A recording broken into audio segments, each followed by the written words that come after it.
serieye wabro dok kanyo. Kata kamano wadhi ane mbele gi chenro marwani ni riwruoge mopogore opogore mag piny owacho kod mago mag piny owacho dhi nyime gi jiwo pith mar yien e kaunti mar Homa Bay kaka yor konyo jiwo ber mar alwora.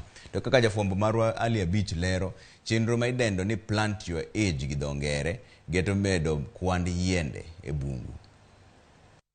County ma Homa Bay en achiel kuom counties go eko ma potimo marach e pith yien, kendo chenro ma pidho kwand yien marom gi ki kata plant your age geto medo kwand yien e county no. Chenro mar pith yien no ne ochaki gi riwruok ma ong'ere ni Green Africa Foundation ka omakore gi migawo mar bunge, od fwambo mar Royal Media Services kod migepe mamoko, kendo en nyasi ma idhialo tarik 14 dwe mar 9 higa ka higa. You can imagine since independence, there has been so many efforts to increase our forest cover.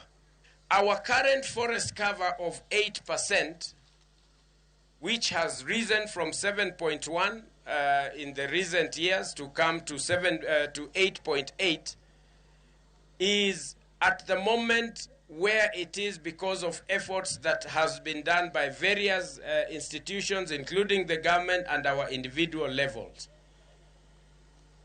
The Plant Your Age campaigns policy and what we are looking forward to achieve, because we are very clear that by 2032, our prayer and why we need to get everybody involved is because we are targeting to have 40% forest cover. Riwruogno wacho ni dwaro margi maduong' en chiwo puonj ne jopiny e wi ber mar pith yien ka okalo e bwo chenro mar pidho kwand yien marom gi ki. The biggest thing we can do about this is increase of forest cover.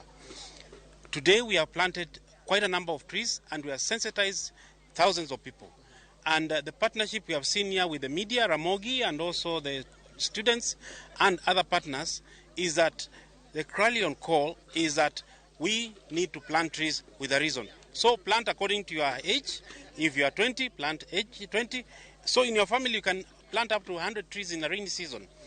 The second thing is that trees are going to give us fuel. But we need to know that trees cannot sustain the demand for fuel right now in Homa Bay County. So we need now to switch to other renewable sources of energy.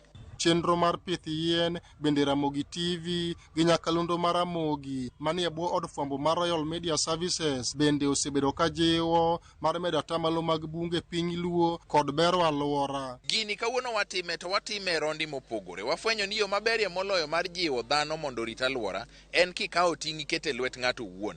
Emomiyo wang'ni koro wan gi nyasi idendo ni Plant Your Age Day, pidh yien kaluwore gi hiki. Tiende ni kawo ting' kendi iwuon.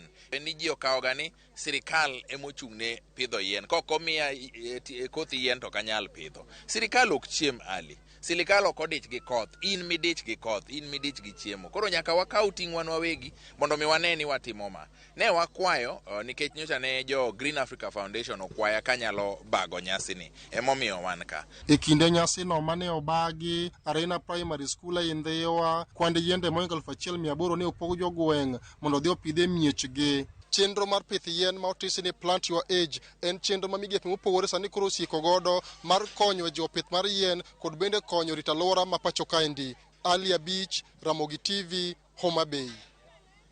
Koro adhi ane weche moko mahinyo chuny kaendi ni anyuola mar nyathi ma jahigni 5 manyocha onegi e yo mapok ofwenyore e kaunti ma Siaya dwaro